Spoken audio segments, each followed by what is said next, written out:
Bienvenidos a todos.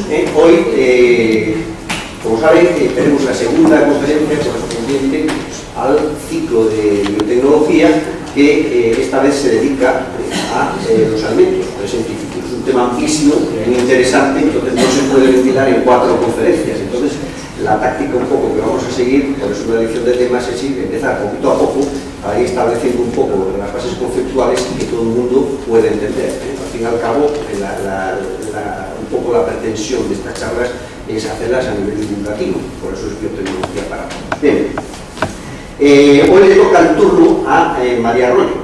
Entonces, bueno, ¿por qué hemos traído a María Arroyo a hablarnos del tema de los alimentos? Si estuviera en una charla para el sector lácteo, no habría que presentar ya, no habría que decir nada. El currículum ya de decir María Arroyo está asumido. Pero, como evidentemente no todos somos del sector lácteo, pues hay que justificar su presencia aquí, y sobre todo el tema que va a exponer.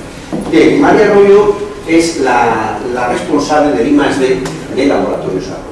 Laboratorios Arroyo es una empresa genuinamente cántabra, lleva en Cantabria, se fundó hace más de casi 60 años, yo creo, en el año 54, me decían, ¿no? O sea que ya llevan muchos años en el sector. Fue fundada por don Manuel Arroyo, y desde entonces la empresa Arroyo, los laboratorios Arroyo, han formado a muchísimas generaciones, sobre todo de queso. Aunque trabaja en el sector lácteo, su especialidad fundamental es la elaboración del queso. Desde hace más de 60 años, cuando todavía en España el tema de la alimentación no suponía un interés para nadie, se comía en casa, se comía lo que había, los productos de la huerta, cosa que ya veremos que no se puede hacer, es muy difícil cada vez más. Manuel Arroyo funda esta empresa y va potenciando todo lo que se mueve en torno a la cultura del queso. No solamente bajo el punto de vista de la innovación, sino también de aspectos tales como la formación de personas que les interese dedicarse al mundo del queso y sobre todo la divulgación de la cultura del queso. O sea que vemos que a partir de ahí se forma toda una estructura de trabajo, un grupo de trabajo que llega hasta hoy en día, donde María es, digamos, una muy buena representante de lo que su tío empezó hace muchos años. Y quien dice Manuel Arroyo en el mundo de los quesos, en el mundo de los lácteos, y no creo que no exagero, es lo mismo que decir grande Cobian en el mundo de la nutrición. Es un hombre que quien ha tenido la suerte de contactar con él, ha aprendido muchísimas cosas en todos los sentidos, no solamente a nivel científico, sino a nivel humano y a nivel de, digamos, hasta de degustación de quesos, porque María es una experta, lo puedo decir. Para mí me hubiera gustado que la charla de hoy se terminara con una cata de quesos, como la que suele hacer ella dentro de Arroyo y todo el personal de Arroyo, que cada vez se va depurando hasta unos niveles ya vamos. Bien, entonces María lleva dedicada toda su vida profesional, además ya digo a nivel intenso, porque nos ha costado atraparla para que diera esta conferencia, dedicada precisamente al mundo de los quesos. Lleva 20 años haciendo la misma labor y recogiendo el testigo que su tío empezó hace muchos años con, digamos, el mismo nivel de preparación, pero evidentemente con otros retos, que son los que hoy en día hoy en esta charla nos va a exponer. Es decir, no es lo mismo la elaboración del queso ni las normativas que regulaban la producción de alimentos en aquella época que la que tenemos ahora. Las cosas se han complicado muchísimo, como veremos, y ya las cosas no son tan fáciles. Pero Laboratorios Arroyo sigue adelante, imparte, yo creo que desde hace más de 50 años, ya lo digo, lleva impartiendo a razón más o menos de 3 cursos al año, donde se van formando todas las generaciones de queseros. Entonces, claro, si vamos a dar cuentas, 3 cursos al año desde hace más de 50 años a razón de 15 alumnos por curso, no hay gente en toda España para cubrir tantas queserías, no hay tantas queserías. Ahora, lo que sí puedo asegurar es que la mayor parte de las queserías artesanales de España pasaron por Arroyo, y el recuerdo es maravilloso. Tanto es así que si uno hace la prueba, yo la he hecho, eso que va viajando por España y tal, lo mismo se va a un pueblo abandonado de Tenerife, ahí donde tienen 4 cabras, o se va a las Baleares o a cualquier punto de España, y pues por aquello que nos aficionan a los quesos, pues busca queserías y quesos exóticos ahí donde pueda haber. Entonces, cuando uno entra en una quesería de estas y tal, y dice, oye, ¿usted de dónde viene? Y yo vengo de Santander, y dice, de los recuerdos a don Manuel. No, Arroyo, sí. Pues mire, es que soy del gremio. O sea, yo soy del grupo de fans de Manuel Arroyo, porque me gustan los quesos. Entonces, yo creo que María es una, digamos, una representante, yo creo que es una de las personas de España, lo digo así, que más saben del tema de quesos. O sea, que el que tenga una pregunta de quesos, por favor, que no se diga y que le pregunte. Además, es una maestra en el arte, ciencia y hacer los quesos. ¿Vale? Entonces, la charla que nos va a dar María, le hemos hecho una faena porque no le hemos dejado dar, precisamente por exigencias del guión, en su tema favorito, que son los quesos y los lácteos. Eso lo dejamos para otra faceta del curso, otra etapa del curso, donde ya vayamos a cosas más especializadas. Además, hay que darse cuenta que el queso es un producto biotecnológico exquisito que lleva en las despensas de las casas 8.000 años. Empezó como el neolítico, lo mismo que la cerveza, que el vino, el pan, etc. O sea, que es un producto genuinamente biotecnológico. Entonces, la charla que le hemos pedido que nos diera hoy, por cual también es buena conocedora, es cómo ha evolucionado, digamos, las exigencias que se le piden a los alimentos que circulan en la actualidad. Ya no existen los alimentos de la abuela, como el otro día, que fantástico, ¿no? Las alubias que preparaba la abuela, las galletas de la abuela, eso solamente existe en el marketing. La abuela aparece solamente en la lata de las alubias o en la caja de las galletas, pero ni la abuela está, ni las alubias son las mismas, ni las galletas son las mismas. Hoy en día vamos a una sociedad totalmente globalizada, que tiene otra serie de exigencias. El tipo de alimentación ha variado muchísimo, ya no se come en casa, hay que vender productos precocinados que duren el mayor tiempo posible, con unas garantías sanitarias altísimas. Entonces todo esto obliga no solamente a la industria alimentaria a esforzarse por buscar nuevas soluciones a estos problemas que le impone, sino que muy probablemente a nivel legislativo la normativa que afecta a los alimentos es la que más se mueve a nivel de la Comunidad Europea.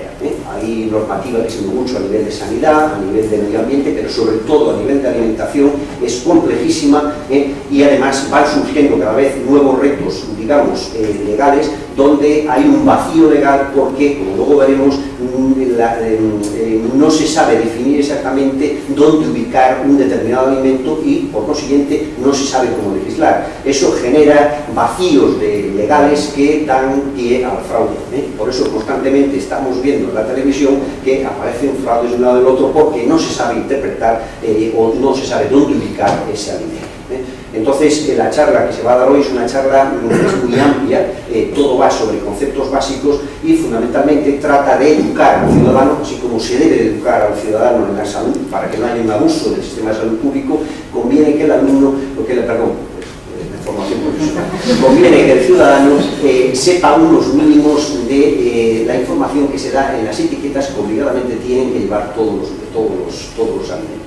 Pero muchas veces es tal la información de tal calibre que el ciudadano no sabe qué dice, qué quiere decir aquello que viene en la etiqueta.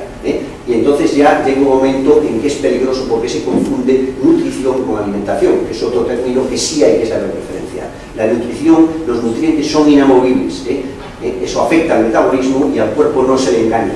Sin embargo, el alimento sí se puede, son nutrientes que se pueden disfrazar con distintos tipos de aditivos para hacerlos pues, más duraderos, más apetitosos. Ahora, siempre hay que tener en cuenta que los nutrientes son los que son y tienen que estar ahí, si no aparece la carencia nutricional y la enfermedad. Entonces, con el título ¿Qué tipo de alimentación demanda la sociedad actual? Y avances y futuras perspectivas de la ciencia y la industria alimentaria, María va a tratar de un poco descifrar todo ese código de palabras que vemos todos los días en la televisión y tal, y que debemos de saber interpretar, así como una serie de alimentos que van surgiendo que no sabemos qué hay de verdad, sobre todo en la nutricéutica, ya se entiende utilizar los alimentos como fármacos, y es difícil muchas veces separar lo que es la operación de marketing de lo que es la verdad científica. Entonces ahí hay un mundo que todavía está de que la ciencia se decida si realmente esos elementos nutricéuticos funcionan.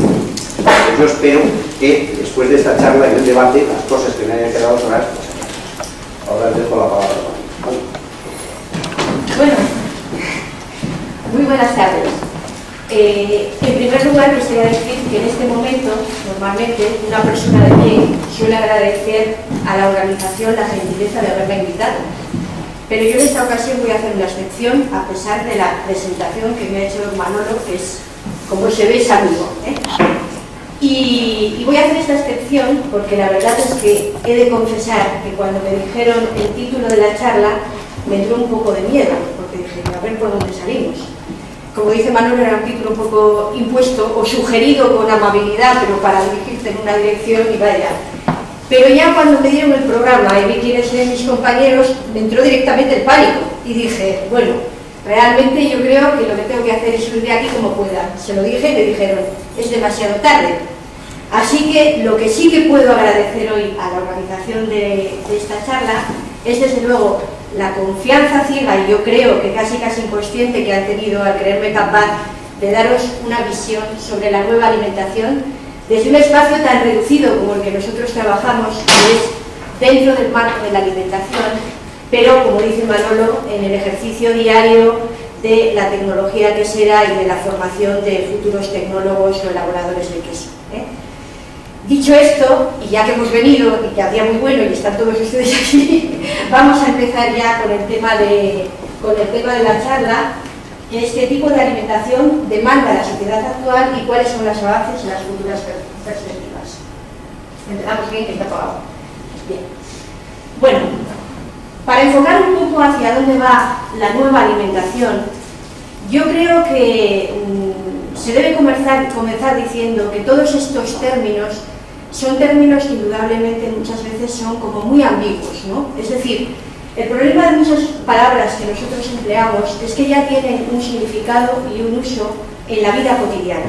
La palabra tradicional muchas veces pues, nos lleva a muchos engaños, porque en realidad yo creo que el alimento tradicional no existe. La alimentación es una cosa dinámica y tradicional es algo que se va transmitiendo generación a generación. Pues la base de muchos alimentos tradicionales que tenemos todavía hoy en día, evidentemente proceden del saber que se ha ido transmitiendo de generaciones en generaciones, pero se van incorporando los sucesivos avances y conocimientos que se van produciendo a lo largo del tiempo, que son muchos, ¿no? Entonces, si nosotros, el motivo de la charla de hoy es un poco hablar precisamente un poco de la nueva alimentación, ¿dónde están esos márgenes? ¿Por qué hablamos de una nueva alimentación? ¿Qué pasa? Que hoy en día convive una alimentación tradicional con una alimentación nueva. ¿Qué es lo que ha provocado ese cambio, ¿no? A que hoy podamos decir que la alimentación es nueva. Y yo creo que en principio el cambio viene dado por una cosa fácil relativamente de explicar, pero muy compleja, ¿no? Y es que podemos hablar ahora de una nueva alimentación porque realmente la alimentación y la nutrición se han convertido en ciencia, y todas las disciplinas que de ellas dependen, que son muchísimas, pues tienen un enfoque mucho más científico. En este momento me veo obligada a recurrir a una anécdota que en principio me contó un licenciado de biología, Madurito, mayor que yo, de la Universidad de Oviedo, que era muy amigo de don Manuel, el fundador de nuestra empresa, que es una empresa como familiar, como Manuel nos ha dicho. Entonces, estábamos en principio a mí me llamaba la atención la admiración que esta persona sentía por él, y desde luego Manolo era un hombre muy querible y era tremendamente vitalista, ¿no? Pero le pregunté y dije, bueno, ¿y este cariño que tienes tú hacia Manolo, y esto de dónde proviene? Y entonces él me contó una historia que me quedó muy grabada y me dijo, pues mira, dice, ya os digo que tenía unos años más que yo, Tiene, perdón, que ya le estoy... Dice, pues mira, esto viene procede de una cosa muy sencilla, y es que cuando yo terminé mi carrera, dice, me dirigí a la Universidad de Oviedo y les dije que quería hacer una tesis sobre el peso de cabrales. Fui al departamento de microbiología, se lo comenté y me dijeron, eso no es ciencia. Dice, yo quedé chafado, porque mi vocación era estudiar realmente el queso como si fuese un ecosistema y ver un poco todas las interacciones de los microorganismos, qué pasaba allí. Dice, y para mí aquello fue un golpe terrible. El caso es que, como os digo, creo que esto es uno de los grandes cambios que ha sucedido en los últimos tiempos. Realmente las industrias necesitamos del apoyo de la universidad, y yo creo que también a veces a la universidad, bueno, quien dice la universidad lo amplío a muchos centros de investigación que trabajan en alimentación, desde luego, y yo creo que también ellos se sienten reconfortados cuando ven un poco cómo se llevan las cosas a la práctica. Luego este binomio es de beneficio mutuo, ¿eh? Por otra parte, como os digo, en lo que es la alimentación y la nutrición, intervienen cantidad de disciplinas que pueden tener o tienen, de hecho, un enfoque científico, ¿no? Realmente, cuando hablamos de nutrición, como bien decía Manolo, estamos hablando de lo que ocurre después de ingerir un alimento. Y ahí sí que pues, está la fisiología, la endocrinología, la genética, pero cuando hablamos de alimentación, pues hay un montón de áreas del conocimiento que también están involucradas, pues la tecnología de alimentos, la sanidad animal, la ingeniería agrícola, incluso el marketing, importantísimo el derecho, porque luego cuando vamos al mundo real nos encontramos que muchas veces las nociones que nosotros tenemos desde el punto de vista, ya no voy a decir científico porque soy un aspirante a eso, pero me quedé por el camino, pero realmente desde el punto de vista tecnológico nos damos cuenta de que realmente si no tenemos una base legal para interpretar y entender lo que luego ocurre en el mundo, pues no tendremos muchos problemas para movernos, ¿no? La producción animal y vegetal, etc. Y luego hay una serie de áreas del conocimiento que interaccionan, digamos, entre las dos cosas, como pueda ser, evidentemente, en las últimas décadas, pues todo el avance científico que se ha producido en torno a la ingeniería genética y la biología molecular, la bioquímica, la dietética y la medicina. Bien. Antes de abordar el tema así más en profundidad, quisiera recordar un poco el concepto básico de lo que es alimentación y nutrición, puesto que yo creo que nos va a ayudar a situarnos, ¿no? La alimentación, en principio, como os decía, es todo lo que ocurre antes de ingerir alimento, todo lo que concierne a la preparación de alimentos, el desarrollo de nuevos alimentos, el transporte, la preservación de esos alimentos, hasta el momento en que yo como persona hago la elección de seleccionar una serie de alimentos, a veces tutorizado por una persona que me pone una dieta porque realmente tengo problemas de salud y es necesario que alguien me oriente sobre cuáles son los mejores alimentos que yo puedo elegir para mi problema. Y la nutrición hace referencia a todo lo que ocurre después de ingerir un alimento. Por tanto, es fácil de entender que la alimentación tiene cierto carácter voluntario desde el punto de vista de la persona. Es decir, como os decía antes, yo puedo elegir qué tipo de alimentos comer. Sin embargo, en el momento en que ingiero esos alimentos, ya todo lo que allí sucede escapa totalmente a mi control. Por último, hay que hacer una mención también a lo que es el elemento base de cada disciplina, ¿no? La alimentación estudia alimentos, es decir, matrices complejas en las cuales hay fuentes de proteína, fuentes de grasa, sales minerales y un conjunto de nutrientes. Mientras que, como bien decía Manolo, cuando ya llegamos a la nutrición, lo que realmente estudiamos es el nutriente, es decir, el elemento bioquímico, vamos a decir, que requiere la célula para que nuestro cuerpo sea capaz de crecer, de desarrollarse, de realizar todas las funciones que necesita, ¿no? Bien. Como os digo, lo único que pretendo con toda la modestia es daros mi punto de vista un poco sobre cómo está la alimentación moderna o cómo podríamos resumirla, ¿no? Entonces, desde ese punto de vista, yo distinguiría tres campos donde la investigación es real, es posible y es necesaria. No solo se está produciendo ahora, sino que es muy necesaria, como veréis, de cara al futuro. Y esos tres campos para mí son los siguientes. Son, por un lado, el desarrollo de nuevos ingredientes industriales, que es un campo muy amplio y muy necesario, como os digo, las diferentes tecnologías que se aplican en la alimentación y, por último, el desarrollo de alimentos. Bueno, los ingredientes que utiliza la industria alimentaria. Para introducir un poco el tema de los pies, os he buscado dos envases de dos etiquetas de dos snacks que están en el comercio. He comparado uno que es, bueno, pues de lo que se denomina productos biológicos, que luego aludiré a ellos al final de la charla, y he comparado un snack normal, un snack de esos de matutano, de esos que empiezas la bolsa y te comes hasta el último, porque son poco adictivos, ¿bien? Para las personas que somos poco disciplinadas, ¿no? Aún sabiendo que no nos viene bien. Bien, si nosotros queremos ver la complejidad del mundo de los ingredientes actuales, solo necesitamos empezar a leer las etiquetas de los alimentos con detenimiento. Porque ahí nos encontraremos que, a diferencia de lo que ocurría en los alimentos tradicionales, hay muchísimos ingredientes que nos cuesta reconocer, sobre todo a aquellas personas que igual no están tan introducidas en el mundo de la alimentación. Incluso, fijaos, pues como pueda ser la de la izquierda, que supuestamente es una etiqueta mucho más simplificada en contenidos, puesto que se trata de un producto que deriva de la agricultura ecológica, pues tenemos harina de maíz, tenemos aceite vegetal hidrogenado, queso en polvo. Desde luego los bionachos esos son de queso, pero llama la atención, uno dice, ¿cómo incorporan aquí el queso a este producto? Pues queso en polvo, cebolla, extracto de levadura, etcétera, ¿no? Cuando nos fijamos en la del snack ordinario, en la del snack del consumo, pues entonces ya vemos un montón de ingredientes, ¿no? Vuelve a aparecer la grasa vegetal, un condimento preparado en sabor a queso, queso en polvo, suero de mantequilla en polvo, proteínas de la leche, harina de trigo, tomate en polvo, cebolla en polvo, casi todo en polvo, como veis, porque el tema de la logística, el almacenamiento y la conservación en las industrias es muy importante, Pimienta blanca molida y potenciador del sabor.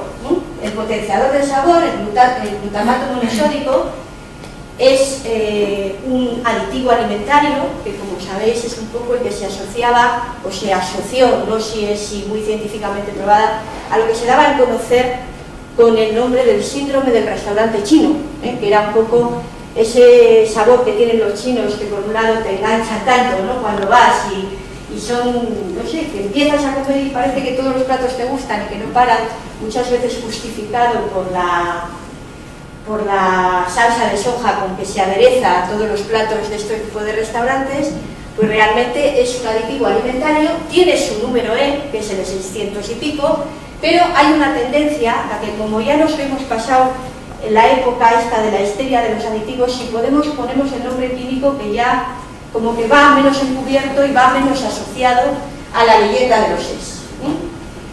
Y entonces sirva esto como introducción para llegar a lo que denominamos un pie, o para justificar lo que es un pie a nivel industrial. Un pie se puede definir como un producto alimentario intermedio, es decir, no es el ingrediente básico de toda la vida que estamos acostumbrados a leer en la receta tradicional. Ya no son los huevos, ya no es el azúcar, ya no es la harina tal cual, a veces sí, pero además, como os digo, vemos sustancias que no reconocemos a primera vista. No se consumen directamente. Yo el suero de la mantequilla en polvo, que era uno de los ejemplos que os puse, realmente no me lo como nunca. Un huevo sí me lo puedo comer, pero este tipo de productos a los que estoy aludiendo no se comen directamente. Bueno, según la Fundación COTEC, que es una fundación para la innovación tecnológica cuya sede está en Madrid, y una fundación de estos ejemplos que se daba ahora, que os decía, muy participada, de origen industrial, pero muy participada por el CSIC y por muchas entidades que estudian tecnología y todo ese tipo de cosas, la clasificación de los pies se puede hacer un poco de esta forma, ¿no? Es decir, dentro de estos productos alimentarios, que son ingredientes que las industrias preparan a otras industrias para dar lugar a productos de mayor calidad, o añadir valor, o que sean más atractivos, o simplemente simplificar el trabajo, como os decía antes, de almacenamiento u otras cosas, se distinguen tres categorías, ¿no? Por un lado, se distinguen los pies que tienen fundamentalmente un valor nutricional, es decir, que nos van a aportar la fuente de nutrientes, lo que es la grasa, lo que es la proteína, todo lo que se necesita en nutrición. Luego estarían los pies con valor funcional, ¿no? Que ese valor funcional puede ser o bien en el producto, pues por ejemplo, un conservante como los nitratos. Los nitratos ya sabéis que es un conservante clásico, porque este es uno de los mitos que tenemos muchas veces en la alimentación actual, ¿no? Creemos que un alimento tradicional a veces es aquel que no lleva conservantes o que no lleva biotecnología, y ambas cosas, es decir, por una parte el uso de la química en la producción de alimentos, así como la biotecnología, son cosas que llevan milenios.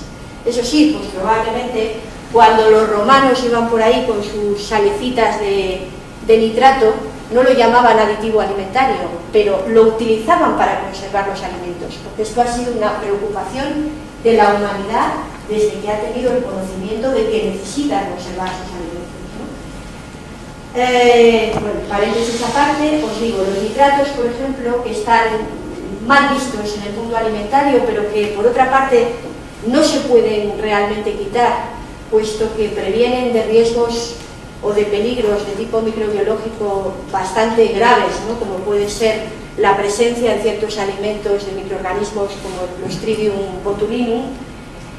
Es un PAI con valor funcional, porque ejerce una función en el alimento, que es la de conservar ese alimento y poder mantenerlo en un nivel de seguridad alimentaria adecuado.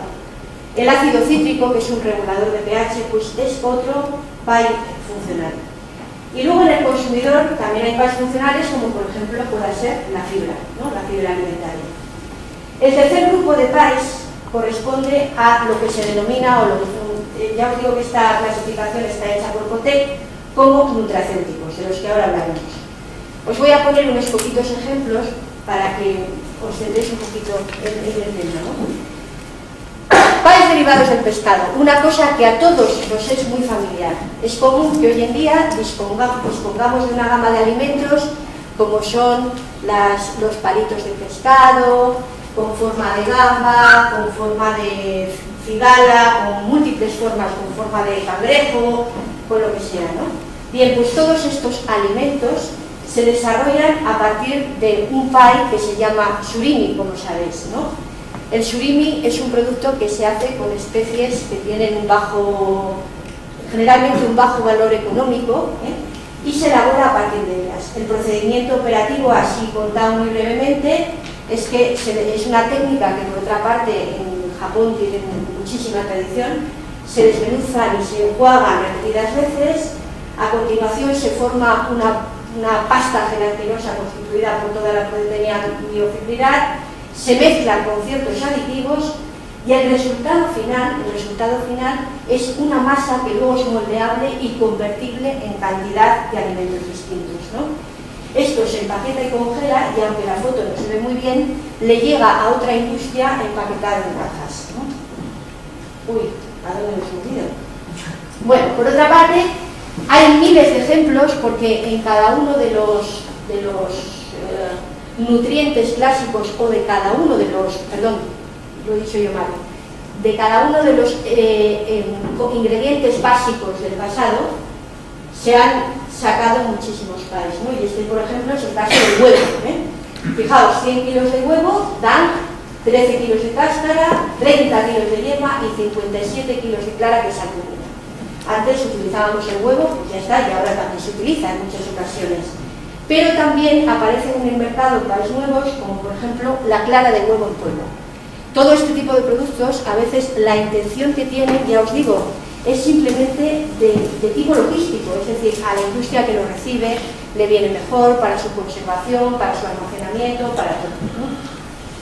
Y otro ejemplo, que ya está un poco a caballo entre lo que es los PAIs de tipo nutricional y los PAIs de tipo funcional, es el desarrollo espectacular que han tenido un poco todo el mundo de las proteínas lácteas.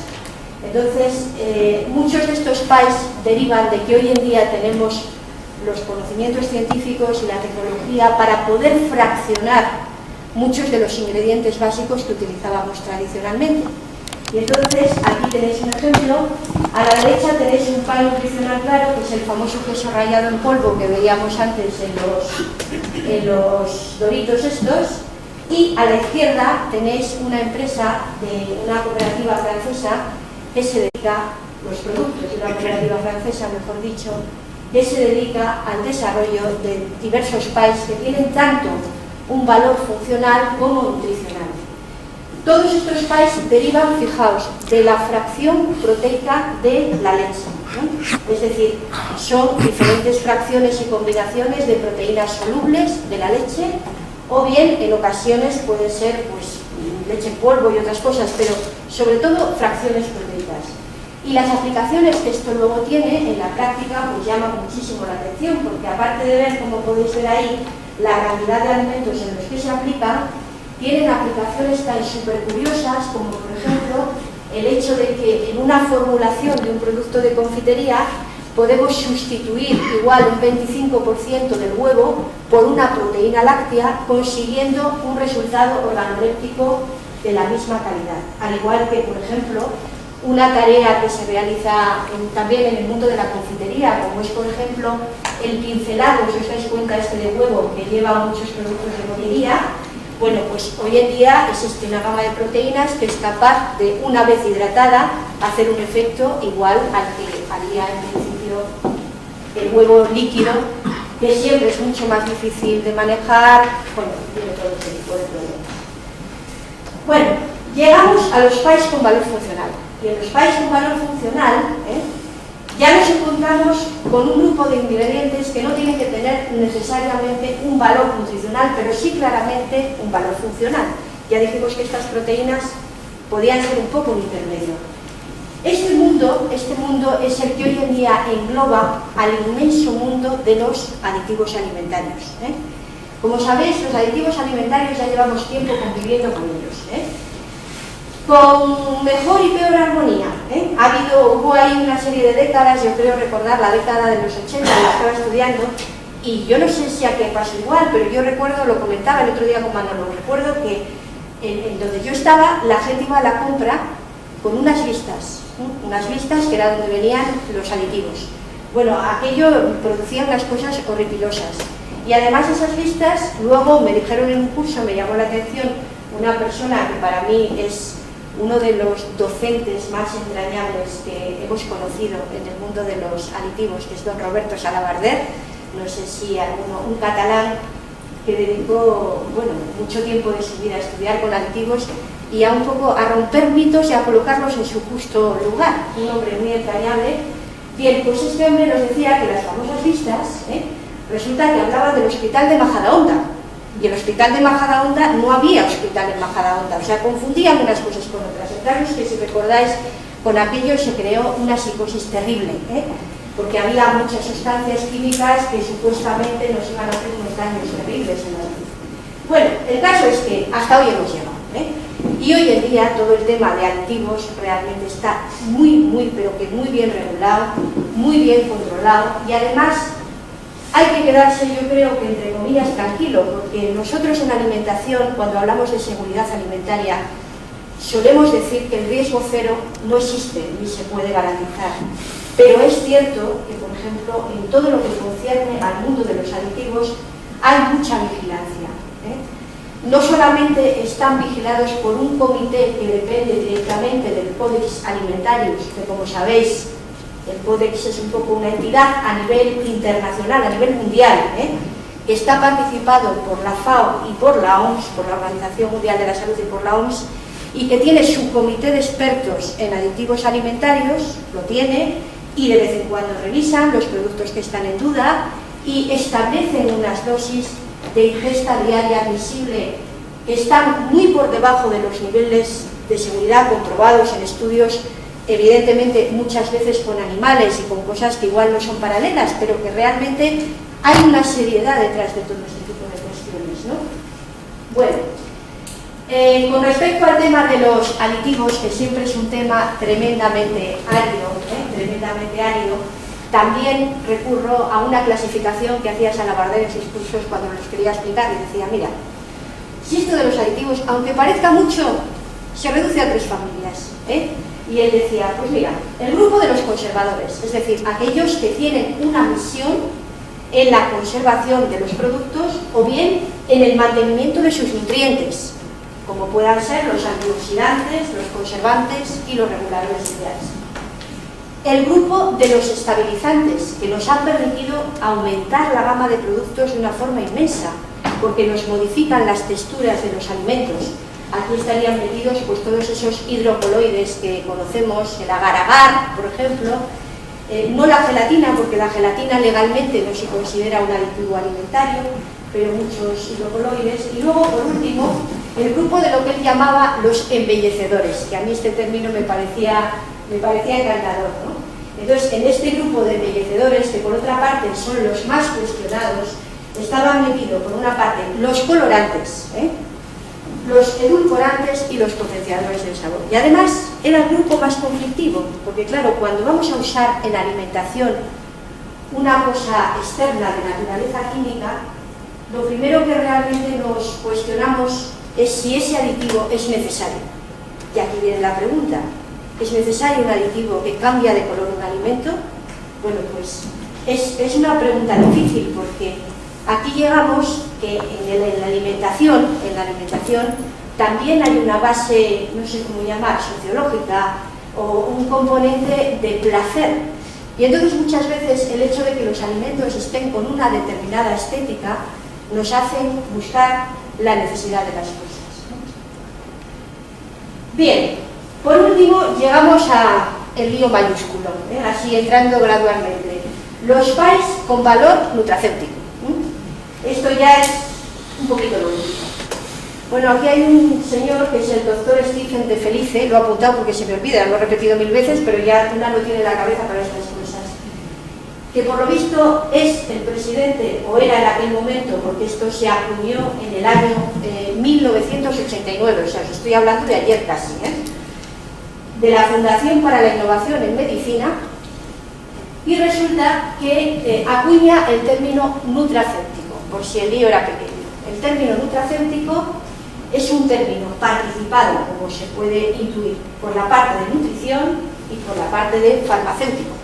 Entonces se produce este término híbrido que dice nutracéutico. Entonces, lo que trata de alguna forma, según la Sociedad Española de Nutracéutica Médica, que es la que dice que este señor es el que acuñó el término en ese año, porque según a quien consulte las cosas cambian mucho,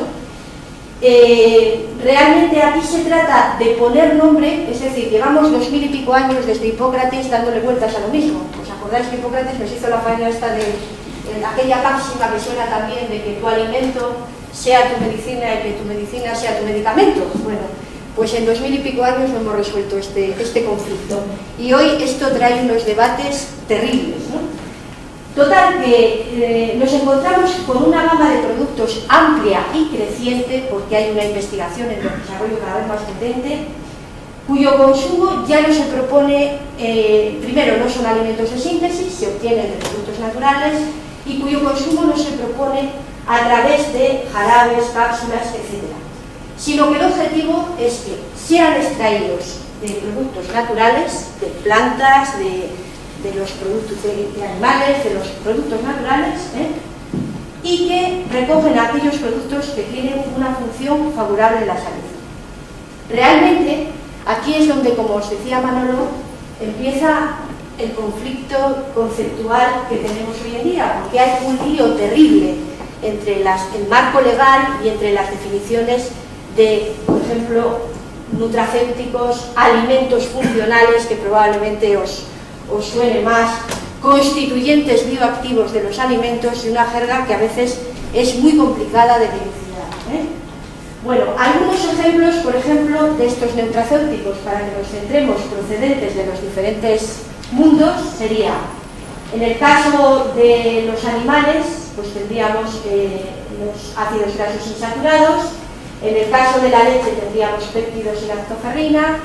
Bueno, en el caso de la carne no podemos olvidarnos del hierro asociado a la proteína, que como sabéis se incorpora mucho mejor nutricionalmente hablando que un hierro vegetal, por decirlo de alguna manera.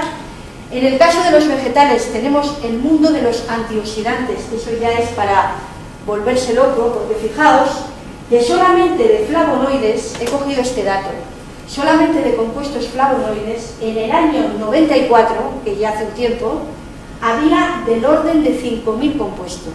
O sea, y es un grupo dentro del mundo de, como os digo, estos constituyentes bioactivos de origen vegetal.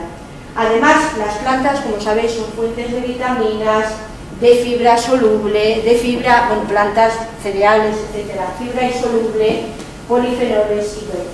Y luego, en el campo de los minerales, pues tenemos el calcio, que aparte de las funciones conocidas tradicionalmente en la nutrición de niños y adolescentes y mujeres menopáusicas, también tiene su papel en la hipertensión y otra serie de elementos, y los microorganismos. Bien, con este bloque acabo el repaso rápido por el tema de los PAI y empezamos un poquito, un repaso igual de rápido por el tema de la de las tecnologías modernas. Dentro de las tecnologías modernas se me ha ocurrido estructurarlas, hacer una relación, estructurarlas en estos conceptos, ¿no? Por un lado, el desarrollo de nuevos ingredientes y alimentos. Aquí indudablemente juega un papel tremendo la biotecnología. La tecnología de membranas, cuyo exponente es el profesor Otero, dio hace poco de aquí de la Universidad de Cantabria una charla fantástica referente a membranas.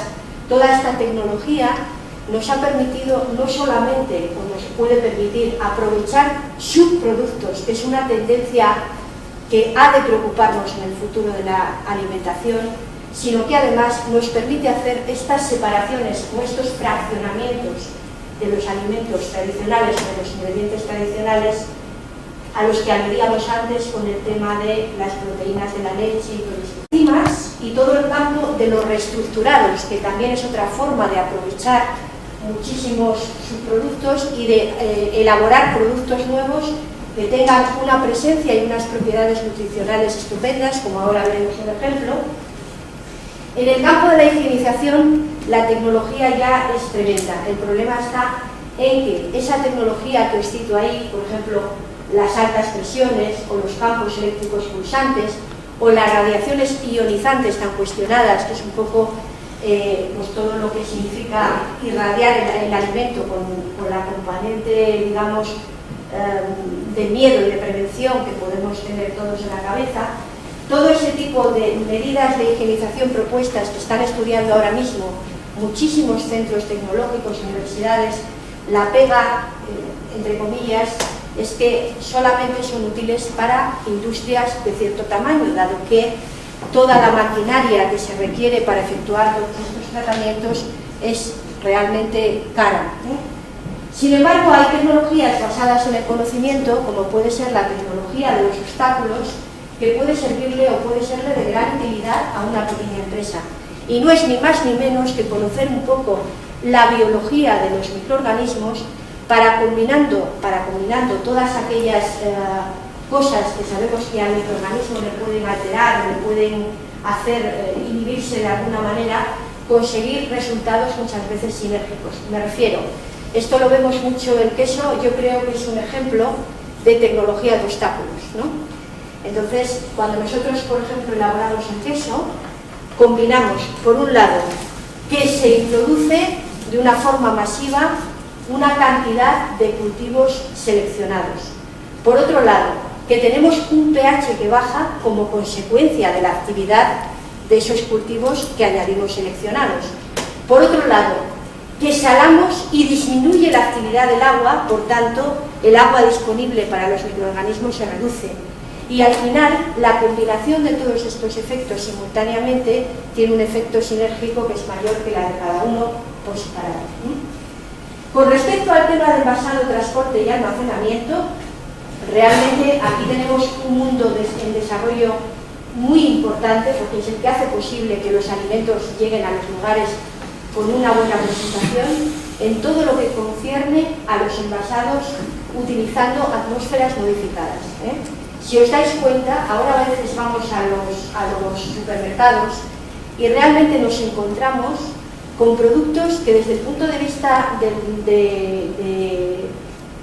desde el punto de vista de los que trabajamos a veces un poco en técnicas de alimentación, nos parecen totalmente inconcebibles. Es decir, ¿cómo podemos encontrarnos una bandeja con un loncheado de jamón o un loncheado de queso sin moho y dispuesta así para abrirla, sacar la loncha y ponerla en el pan y comerla, y encima de tiempo? La experiencia que nosotros tenemos si hacemos eso es que la loncha se reseca, se llena de moho, se llena de levaduras y en poco tiempo esa loncha es incomestible, ¿eh? Bueno, pues todo eso lo conseguimos gracias a la tecnologías de envasado.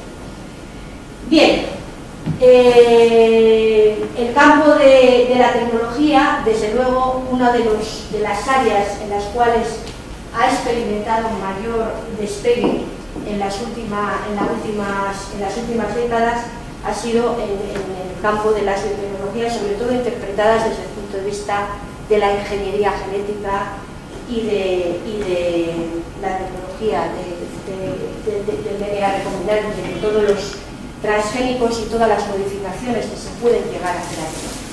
En principio os decía antes que es cierto que la biotecnología no es una cosa reciente. La biotecnología, como os decía, tal y como está ahí definida, es decir, como el conjunto de técnicas que emplean organismos vivos para producir o modificar un alimento, o para mejorar las plantas y los animales, o para desarrollar microorganismos, son cosas que se vienen haciendo desde muy atrás, ¿no? No podemos olvidar que productos fermentados como el vino, como la cerveza, como los lácteos, son productos de milenios, ¿eh? Y que realmente muchas veces el arte de antiguas civilizaciones como los sumerios o los asirios nos muestra cómo realmente aquellas gentes hacían en principio ya cierta biotecnología. Concretamente estoy recordando una figura en la que se ve a un rey asirio que está haciendo una polinización de una palmera, lo cual ha llevado para que no sé qué oasis de por ahí hay actualmente como 400 variedades de palmeras que nadie se explica, pero quiero decir que son técnicas ya. Biotecnología en la industria alimentaria. Bien, dentro del campo de la biotecnología parece ser que la biotecnología alimentaria dentro de esta revolución genética es la que menos está desarrollada en comparación con la de medicamentos, agroquímicos y semillas, ¿eh? Pero, sin embargo, es un campo que tiene mucho potencial, ¿eh? Bueno, por un lado tenemos los alimentos que conocemos como transgénicos. Aquí, en el caso de los animales, hay una prevención terrible y todavía el desarrollo va mucho más lento, pero en el caso de las plantas, pues ya sabéis que hay enormes extensiones de cultivos transgénicos ya, con toda la problemática que ello pueda conllevar. No siempre esos transgénicos son para beneficiar la productividad. A veces, como el ejemplo que os ponía ahí del arroz dorado, nos sirven un poco para poder aportar a poblaciones que tienen déficits en determinadas vitaminas o en determinados nutrientes, como es la provitamina A. Es una forma fácil de poder darles este tipo de micronutrientes necesarios para la vida de los individuos, ¿no? Luego quedan todos los productos alimentarios intermedios que derivan de esos transgénicos. Evidentemente, si yo cultivo soja y luego esa soja la fracciono en harina, la fracciono en lecitina, etcétera, pues todos esos fraccionamientos derivan del transgénico. Por biotecnología es también toda la tecnología de enzimas, es decir, todas las enzimas que en la industria alimentaria nos valemos con múltiples fines. Pues, por ejemplo, dispasas que nos sirven para acelerar la maduración de los quesos, amilasas que nos sirven en la industria del pan. Biotecnología es la selección de organismos vivos o de cultivos para desarrollar los productos fermentados. Y luego biotecnología también es el uso de diferentes principios activos que hay contenidos en plantas que nos pueden servir, por ejemplo, para espesar los productos que comemos. Bueno, al final estoy psicólogo, perdonadme, pero es que las había dado ocultas y se nos ha colado. Aquí un ejemplo, en principio, de lo que hoy se puede hacer aplicando la tecnología de enzimas, ¿eh? Por ejemplo, para la elaboración de productos cárnicos muchas veces se utilizaba una gelificación que conllevaba un tratamiento térmico. Había que calentar los alimentos a 68-70 grados y añadir una serie de aditivos, sal, fosfatos y una serie de tratamientos mecánicos para conseguir que una pieza cárnica se juntara y diera lugar, pues, por ejemplo, a un jamón o a una cosa parecida. Hoy en día se está trabajando mucho con la gelificación en frío, a base de alginatos, pero también de enzimas. Entonces, lo que conseguimos es hacer, de alguna manera, piezas de carne y filetes con tecnología enzimática, reúnen todas las proteínas, y ciertas enzimas como las transglutaminasas de origen microbiano o componentes sanguíneos nos permiten reestructurar un filete con una apariencia que tiene el aspecto de un filete normal. Esto tiene importancia porque quizá alguno lo pueda considerar, pues, que pueda ser una actividad un poco que roza lo fraudulento, pero realmente es una manera de aprovechar muchos residuos cárnicos que no nos podemos permitir eliminar. En el caso de los pies nutricionales, uno de los desarrollados en los últimos tiempos es la carne separada mecánicamente, que es la carne que después de una canal o un matadero queda pegada a los huesos. Esa carne, nutricionalmente hablando, con una tecnología adecuada, es un valor nutricional que se desperdicia y que si no sería un subproducto. Luego aquí hay una aplicación tecnológica que no solamente nos recupera nutrientes, sino que además nos lo recupera con un aspecto muy agradable. Bueno, llegamos a los alimentos, una clasificación rápida. Si recordáis, al principio os decía que la nueva alimentación, a mi juicio, se fundaba en 3 pilares: los productos alimentarios intermedios como ingredientes con los que se construyen los alimentos, las tecnologías que empleamos para llevarlos a cabo y luego, finalmente, los alimentos. Aquí vuelvo a hacer una alusión a don Roberto Salabardet, y si recordáis antes os ponía unas siglas, es el mundo de las siglas. Ahora todo está siglado y hay que tener una cabeza para recordarlas todas terribles, ¿no? Yo os ponía desarrollo de alimentos como un campo de investigación científica, y os ponía OCNI, Y es que me hizo muchísima gracia escucharlo, la sensación de decir que cuando ahora nosotros vamos a un supermercado, a veces nos sentimos rodeados de objetos comestibles no identificados. Y yo creo que esto refleja muy bien la realidad que vivimos hoy. El mundo de los alimentos es tan amplio que podríamos hacer millones de clasificaciones para intentar un poco justificarlos como son, ¿no? La primera y más básica sería la referida a su manipulación.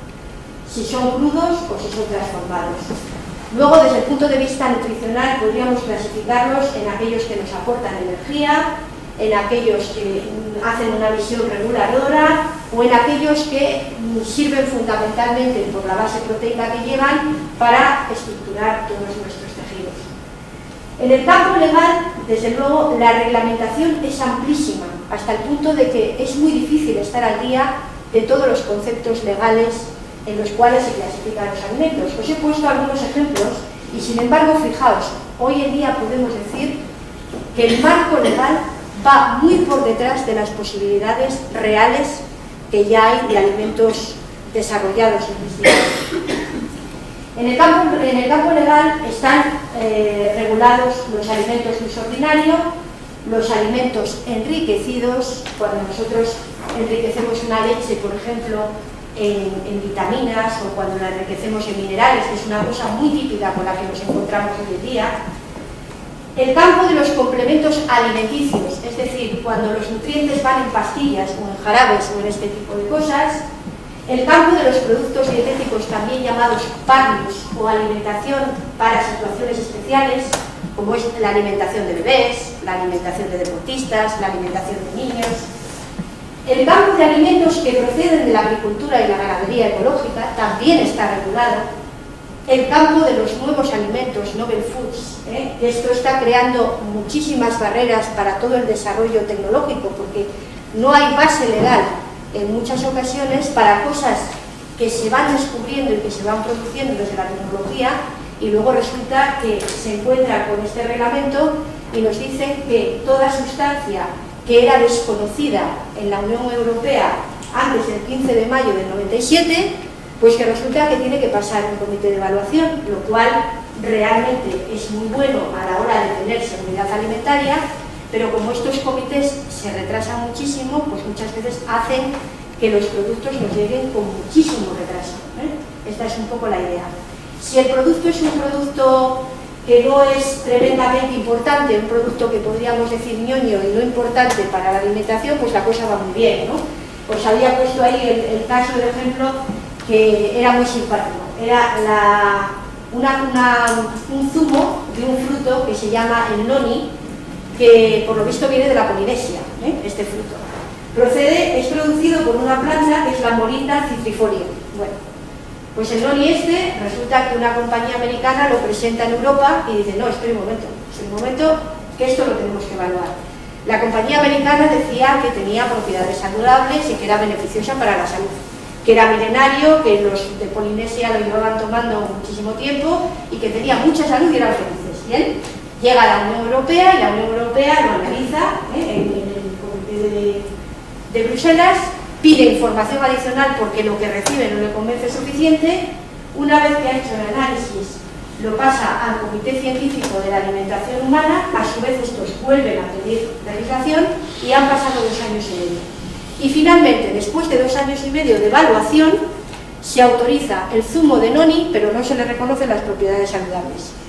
Quiero decir, si esto hubiera ocurrido cuando nos trajeron el kiwi y todos esos alimentos que teníamos ahora, desde luego no habría innovación de todo lo que viene de fuera, porque son procesos que a veces son tremendamente lentos, toda la burocracia que llevan detrás, ¿no? Bueno, yo me voy a ocupar de 2 o 3 tipos de alimentos porque es lo que manda el tiempo, En principio os había elegido un par de ejemplos, 2 o 3 de cosas, y es un poco, los productos de imitación, que me parece un campo muy interesante que hay hoy en día desarrollado, que se han colado en nuestras vidas y no sabemos muy bien cómo. Por ejemplo, referido a la soja. La soja era un alimento que yo desde luego de mi infancia como tradicional no lo recuerdo. Y sin embargo, ahora realmente uno va al supermercado y se encuentra montones de productos de soja. Lo cual no es una crítica, lo digo desde fuera, porque realmente de las hojas se pueden extraer, como veis, fraccionando las hojas, se pueden extraer cosas interesantísimas. Fibra, como ocurre de muchos componentes de origen vegetal, hidratos de carbono, la famosa lecitina de soja, un producto que se vende en dietética y en muchos sitios, la vitamina E, un antioxidante estupendo, y luego una proteína concentrada con un valor biológico bastante bueno, con lo cual la cosa suena bien. Llegamos al comercio y fijaos la cantidad de gama de productos que se desarrollan a partir de la soja, que son de imitación, porque la pinta que tienen realmente son pues que copian yogures, que copian leche, que copian embutidos, que copian salchichas. Yo no sé si habéis probado alguna vez una salchicha de soja. Yo lo hice porque compré las salchichas estas, las he comprado otra vez, lo confieso, pero sobre todo para hacer la foto y que la vierais. Y realmente toda la textura, todo el sabor, todo, es que, vamos, como uno coja la apropiada, que es esa, la Frankfurt, porque las otras no saben bien, pero esta tiene una dosis de glutamato adecuada y realmente uno queda enganchado, no distingues. Bien, es una gama de productos que en principio ahí está, y la problemática que pueden llegar a tener, entiendo yo, es que pueden llegar a confundir también a veces al consumidor. De hecho, hay un problema que a mí me parece, desde mi modestia y mis escasos conocimientos, me parece serio, y es que ahora en todas estas corrientes de dietistas y todo eso, yo no me lo puedo permitir, porque ya sabéis que nosotros nos dedicamos a los lácteos y además con conocimiento y conciencia. Pero resulta que hay una campaña en contra de los lácteos terribles. Yo no sé si habéis participado de esto, pero cuando vas a que te revise un dietista o a que te ponga un régimen, lo primero que hace es quitarte los lácteos y enseguida te repite a la soja y dice, no, toma leche de soja. Bueno, desde el marco regulador la leche de soja no es leche, la leche está bien definida en la legislación y es el producto que se obtiene de los mamíferos. Esto ya no encajaría por ninguna parte. Y desde el punto de vista nutricional a veces no se sostiene, porque, no sé, yo el otro día me pasó un sobrinillo pequeño que tengo, que el pobre tiene una salud un poco demolida. Le llevan sus padres a una cosa de estas donde te revisan y te dan soluciones alternativas. Primero, quitar los lácteos. Pero bueno, realmente un niño que está en periodo de crecimiento, que necesita calcio, que necesita la cantidad de beneficios que le puede proporcionar la leche, sin saber por qué le quitamos los lácteos, porque tiene muchos catarros. No sé, aquí hago una llamada de atención a esto porque me parece una cosa grave. Otro tema que tenemos en nosotros también grabado a fuego, los que somos de la antigua tecnología, porque yo parece que os lo he planteado muy en plan proaditivo, pero realmente tengo una formación clásica, pues es el tema, por ejemplo, de los yogures pasteurizados después de la fermentación. ¿Qué aberración es eso? Resulta que, como nos hemos vuelto un poquito vagos, y nos gusta tener en casa el producto y además queremos que sea estupendo, natural e imperecedero, cosas que desde el punto de vista biológico todavía no se han resuelto. Pues resulta que nos dan un yogur que no necesita frío. Oye, estupendo, lo llevamos a casa porque lo dejamos ahí y más espacio en la nevera. Realmente es una cosa que está amparada por la legislación, es decir, en este caso no podemos decir que hay nada incorrecto ni nada mal en la legislación, pero es un poco, no sé, un poco extraño para nosotros. Bueno, dos palabras para los funcionales, porque detrás de mí viene un ponente que creo que os va a deslumbrar a todos, que es el doctor Warner, que aparece citado en sucesivas publicaciones y es no sé si la palabra es poke, se dice, así porque es un factotum en el mundo del alimento funcional, probióticos, tracto intestinal y todo eso, pero dos palabras. Resulta que desde hace 3 décadas en Japón, todo el mundo reconoce que ha sido Japón, más o menos en los años 80, pues empezó una conciencia generalizada en lo relativo a que, dado que la población cada vez iba a durar más años, y que lo importante en esta vida no es durar, sino vivir, es decir, pasar el tiempo con una buena calidad de vida, empezaron a cuestionarse que muchos alimentos podían tener un potencial de cara un poco a colaborar en plan de salud, de cara a prevenir enfermedades futuras, enfermedades que van apareciendo con la edad, pues como puedan ser las cardiocerebrovasculares, como puedan ser diabetes, como pueda ser cáncer, como pueda ser todo este tipo de cosas, y que, bueno, pues que ahí los alimentos, no sin cierta o enorme polémica por parte del mundo del medicamento, podían jugar un papel, podían jugar un papel. Este concepto realmente es un concepto que es muy difícil de distinguir del concepto que os expuse al inicio de la charla de los nutracéuticos, porque en realidad se trata de constituyentes bioactivos de los alimentos que se pueden incorporar a los alimentos con esta misión que os digo, con la misión de producir o de intentar de prevenir ciertas enfermedades o, en el caso de que existan, de mejorar la salud. Desde este punto de vista, en todas las fuentes se han estado buscando estos constituyentes bioactivos y os puedo asegurar que realmente es una locura, porque podemos encontrarlos pues, en el ámbito de microorganismos, lo que serían los probióticos. Podemos encontrar péptidos bioactivos que tienen un efecto beneficioso en la hipertensión. Podemos encontrar el mundo de los ingredientes bioactivos de naturaleza vegetal, es un mundo inmenso, y es por esta razón por la que os digo que realmente aquí hay un campo de investigación de futuro muy importante, porque las plantas nos pueden dar lugar al descubrimiento de un montón de antioxidantes y de un montón de cosas. Y en el caso de los de naturaleza lipídica no hace falta presentar a los omega 3. Bueno, normalmente las alegaciones de salud que hay con los probióticos más frecuentes, los probióticos, perdonad que os lo estoy diciendo un poco atropellada, pero ya digo que esto os lo va a explicar Warner muchísimo mejor que yo, son determinadas bacterias lácticas que han probado, bueno, o que están en periodo de prueba, porque esto es un mundo tremendamente complejo a nivel del apoyo científico, el aval científico que necesita una cepa de estas para realmente poder calificarla al final de probiótico, que tienen beneficios en la salud. Y estos beneficios normalmente suelen ser la mejora del tracto intestinal, como es el caso de las bifidobacterias, la inmunomodulación y mejora de defensas, como esas bebidas que veis ahí que a todos nos suenan. Ahí está, por ejemplo, el Actimel, el Lactobacillus casei immunitas, o está, por ejemplo, el LFG de Kaiku, que Kaiku Es una firma que a través de colaboración con empresas finlandesas y de otros países ha sacado toda una gama de probióticos muy interesante. Bueno, pues en el caso de este Lactobacillus rhamnosus, que muchas veces veréis como en los envases como LGG, porque sus descubridores fueron Gorbach y Goldwyn y se utiliza ese nombre comercial. Fijaos en un detalle importante. Cuando aquí se dice que ese, que es uno de los que tiene más avales científicos, tiene actividad probiótica, es decir, ha demostrado beneficios para la salud, se hace referencia a una cepa concreta, no a la especie en general, lo cual nos indica que el tener un aval de esto es muy complejo porque requiere un estudio científico exhaustivo.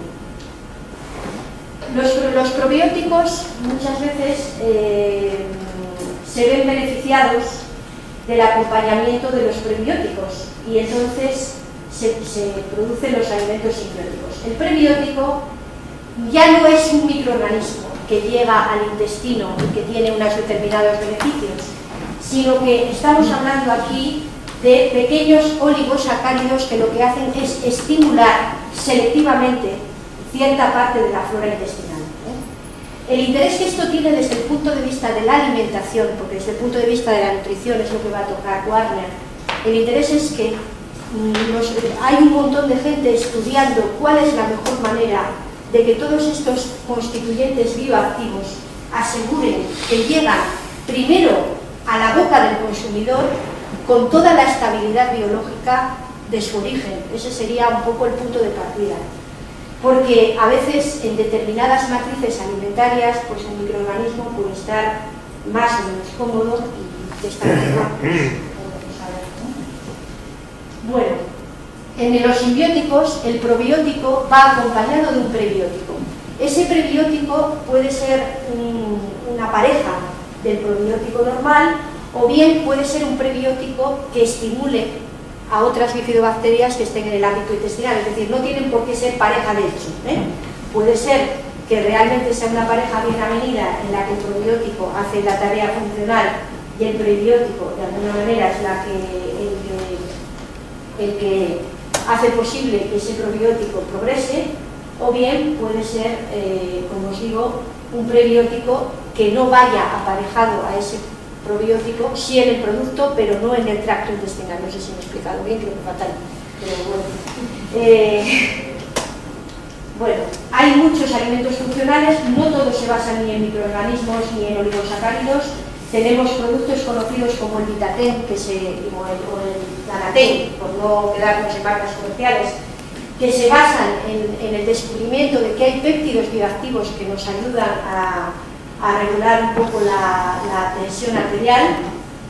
En el campo de los estanoles tenemos los productos que reducen el colesterol, que están ya muy reconocidos.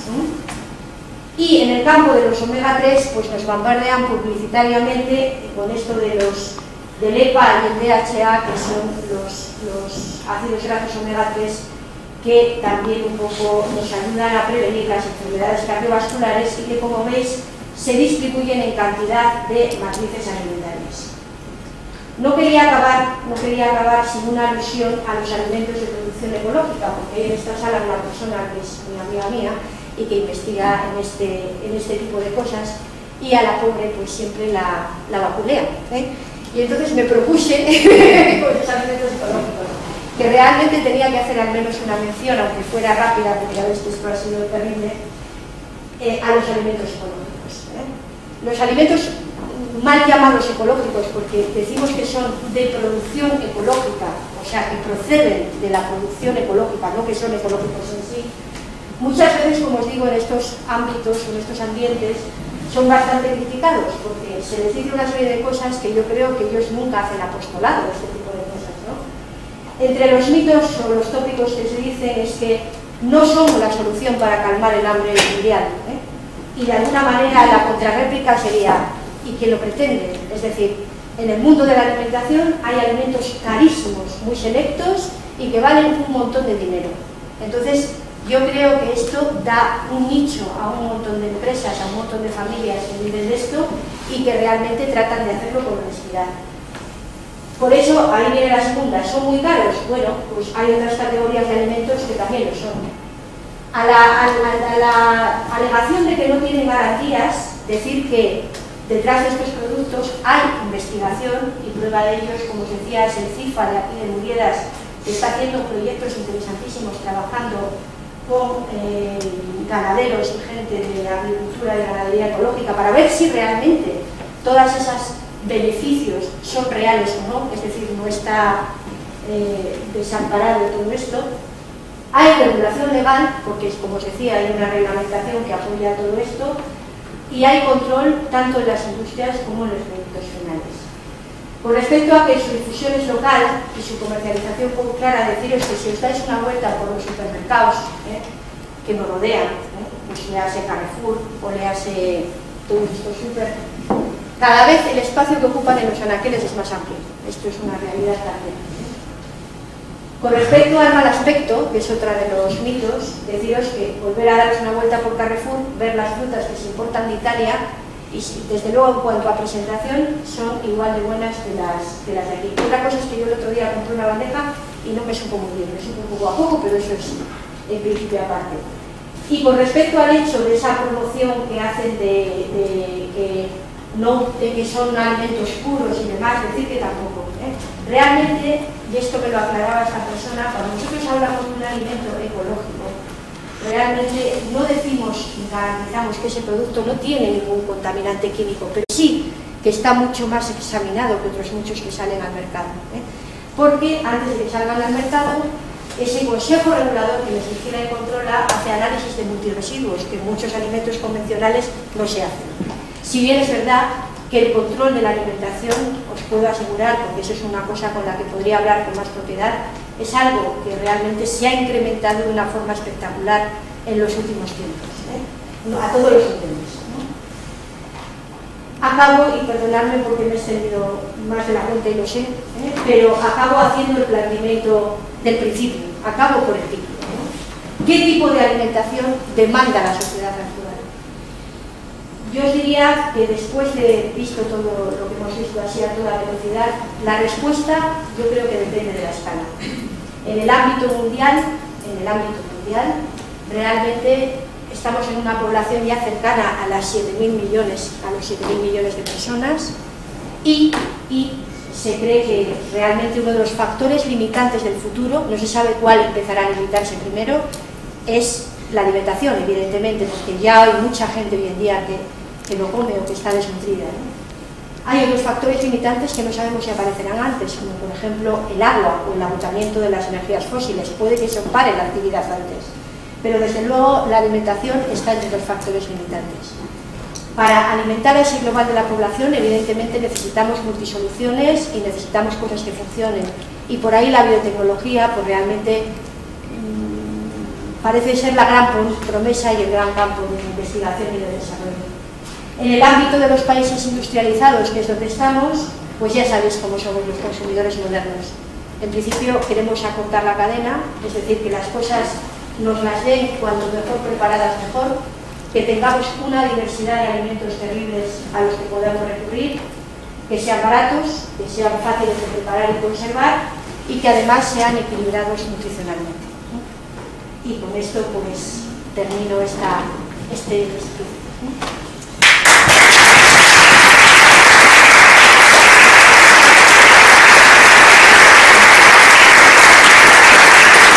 Es decir, es la diferencia que yo veía antes, y tú tratas de, para mí que lo de la soja tiene un componente importante por ejemplo, de comercialización y marketing. Es decir, se descubre la soja transgénica, hay una producción elevadísima de soja transgénica y hay que colocarla. Entonces, ¿cómo se coloca? Bueno, pues sacándole la mayor cantidad de productos posibles y además con un valor añadido elevado, ¿no? Y entonces se empiezan a colocar y encima se buscan propiedades, es decir, es la labor de marketing completa. Ahora, por ejemplo, la leche de soja, que sí es cierto que cuando uno va, por ejemplo, a un homeópata o gente natural, pues tiende a sustituir los productos animales por productos vegetales. Pero claro, hay una cosa, es decir, ¿qué cantidad de calcio tiene la leche de soja? Que es lo que decía yo, es decir, muchas veces los nutrientes son los que son y al cuerpo no se le engaña, porque sabe los analiza y dice esto me vale, esto no me vale. Entonces, como hay algo que necesite y no se lo pongamos, pues va a haber un problema serio de nutrición. Entonces, claro, nosotros decimos, muy bien, leche de soja, ¿no? Toma leche de soja y dice, muy bien, hay proteína, aquí de tal, la calidad de la proteína es parecida a de la leche, pero no va a un determinado tipo de vitaminas grasas. O sea, la vitamina A, la vitamina D, no va a calcio. Entonces, claro, ahí ya tenemos un problema. Es decir, te están vendiendo algo como leche que tú asumes que lleva los nutrientes de la leche de vaca y resulta que no los tiene. No, y que además si lo introduces, realmente no sabes cómo puede interaccionar con el resto de las sustancias y cómo puede afectar a la biodisponibilidad del calcio, por ejemplo. Entonces, yo lo que no entiendo cómo la legislación, por lo menos, bueno, no se puede prohibir, pero lo que sí, ese término confuso que es leche de soja, leche de vaca, que determinado tipo de personas, pues a lo mejor resulta que es contraproducente que deje de tomar calcio. Si un niño está en fase de crecimiento o el tema de personas que tienen necesidad de incorporar calcio para la fijación ósea, si tú les das leche de soja sistemáticamente o retiras la leche de vaca, va a tener un problema de fijación de calcio, es lo que yo veo. Y ya no hablemos pues, de tipo de vitaminas liposolubles. Entonces, yo creo que ese término sí tiene que estar bastante usado y yo veo que no lo está. Entonces, hay mucha discusión a este respecto. Luego, en el asunto de los probióticos y prebióticos, también hay bastante falta de incertidumbre, por lo que yo veo, en lo que se refiere a lo que es los posibles efectos contrastados y comprobados.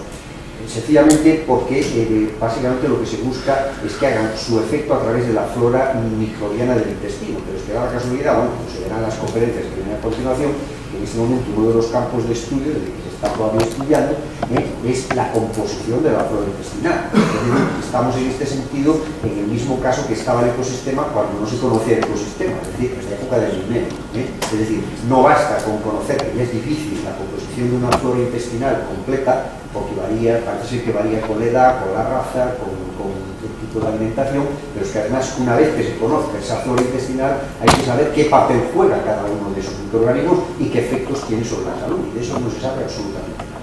Entonces yo imagino que estos estudios están basados en unas estadísticas que manejan una serie de parámetros, pero faltan muchos más parámetros por incluir en esa estadística, con lo cual es muy aventurado sacar una conclusión. Entonces, bueno, habrá que esperar a la conferencia que dé este hombre para saber realmente hasta dónde llega, porque él estaba más al día en este tema, saber cómo está, digamos, a día de hoy este tipo de tema de proyecto, pero vamos, todavía está en desarrollo. El mundo del alimento funcional, cuando incorpora constituyentes bioactivos, realmente yo lo que me he podido dar cuenta leyendo es que es tremendamente complejo. Porque es eso, requiere el aval, como no puede ser de otra manera, de un montón de trabajos científicos y además en un campo muy difícil, como es el campo de la nutrición, porque realmente a nivel nutricional es difícil plantear estudios buenos, ¿no? De hecho, muchas veces se frivoliza con esta idea. No sé si visteis hace poquito un programa que hubo en la televisión, que era, hace poco en la 2 pusieron una serie de programas relativos a alimentación, que eran las autopistas de la alimentación, y luego había uno que llamó particularmente mi atención, y era uno que utilizaba a una doctora, que era creo que ginecóloga o algo así, la doctora, no recuerdo el nombre, la verdad, y entonces analizaba un poco toda esta explosión de nuevos alimentos que había en el mercado, ¿no? Y entonces uno de los ¿cómo se llama esto?, de los bloques que analizaba era el bloque de lo que se llamaban superalimentos, ¿no? Que eran estos alimentos a base de frutas llenos de antioxidantes, etcétera, etcétera. El mundo del antioxidante es un mundo delicadísimo, porque claro, antioxidante suena muy bien, porque realmente nos compensa de los estrés oxidativo y ya sabemos que eso está relacionado con el padecimiento de muchas enfermedades, pero un exceso de antioxidantes puede ser una cosa peor que a veces que lo contrario, ¿no? Y entonces analizaba, pues no sé si eran las bayas de goji o no sé qué historia, el zumo de granada que se ha puesto por las nubes porque tiene el ácido elágico, no sé lo que tiene el zumo de granada, y vale minerales y no sé qué otro alimento. Y concluía que eso se podía, porque era de meter en la cesta de la compra y sacarlo, ¿no lo visteis? Entonces concluía que eso sí se podía meter en la cesta de la compra porque, bueno, aunque no estaba muy probado, oye, pues tampoco te iba a hacer mal, parecía inocuo, ¿no? Y sin embargo, de repente, analizaban la influencia de un probiótico, precisamente, bueno, no sé si era un bifidobacterium o un lactobacillus, que son los típicos probióticos que hay, y decía, esto hay que estudiarlo. Y entonces planteaba un estudio clínico, pero de bar. De hecho, el grupo estaba en un bar, tomando cosas. Les hacían unos análisis, etc. Y decía, el estudio concluye que esto no es relevante. Quiero decir, realmente a veces en este tipo de cosas son estudios, eso supongo que lo diga Warner, muy difíciles de efectuar, pero en ambos sentidos. Es decir, tú tampoco puedes frivolizar diciendo que una cosa no vale, porque imaginaos el peso que tiene en una televisión pública de prestigio, que te salga una doctora diciendo que los probióticos no valen, en base a un estudio que ha hecho con 4 personas en un bar. Pues no es serio tampoco eso. No sé si... Entonces es realmente un mundo muy complicado. Yo siento, quizá no haber sabido transmitir la complejidad, porque realmente el tema era tan ambicioso que era para alguien muy sintético y no soy yo, pero bueno. Sí. Quería hacer una pregunta. Si tengo cierta inquietud cuando, bueno, los alimentos, como has comentado, tienen una cantidad de química, por ejemplo, de una forma, conservantes, y que se analizan y que, bueno, que están muy constatados, pero si hay algún estudio en donde haga la sumatoria durante todos los días, tomando tanta cantidad durante 10 años, ¿no? Sí, sí. El resultado, o por dónde puede llegar a dónde podemos ir, ¿no? Bueno, este parámetro que antes les hablaba, lo de la ingesta diaria admisible, es precisamente eso. ¿Sí?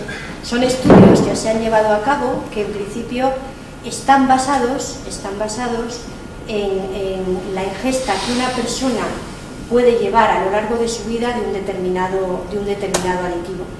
O sea que cuando se establece estos niveles legales hay que tener en cuenta que, claro, hay muchos planos para enfocar un tema alimentario, ¿no? Y en el plano legal, que es muy importante, la verdad es que yo lo que les quería decir es que hay una regulación seria. Es decir, los aditivos en principio se pueden utilizar después de presentarlos a evaluación, de que sean aprobados, de que, digamos, la administración consulte a comités de expertos si pueden tener un problema o no, y luego también, ¿cómo se llama esto?